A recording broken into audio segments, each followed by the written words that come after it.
40 yoshdan keyin onalarimiz va ayollarimiz ichishi zarur bo'lgan vitaminlarning ro'yxati. Demak, birinchisi kollagen va biotin. Bu vitamin suyakdagi har xil muammolar va terida shuncha yerda orttirilgan quyosh orqali, stress orqali orttirilgan ajinlarni va teridagi har xil muammolarni ketqizish va rag'batlantirish uchun eng yaxshi vitaminlar.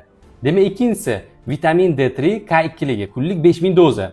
Bu vitamin ayollarni gormonal holatini yaxshilab beradi, umumiy holatini yaxshilab beradi, mushaklar faoliyatini yaxshilab beradi va eng asosiysi immunitetni ko'tarib beradi. Uchinchisi magniy glitsinat. Shuncha yil davomida orttirilgan stress va stress orqali kelib chiqishi mumkin bo'lgan juda ham og'ir kasalliklarni oldini olish uchun magniy ichish juda ham zarur. Bu stressdan saqlab beradi va kechqurun uxlash rejimini me'yorlashtirib beradi.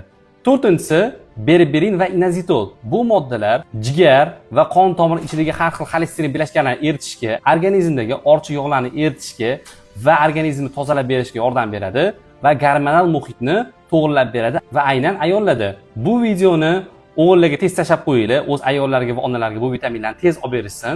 Menga obuna bo'lishni unutmanglar. Sog'liq birinchi o'rinda, salomat bo'lasizlar.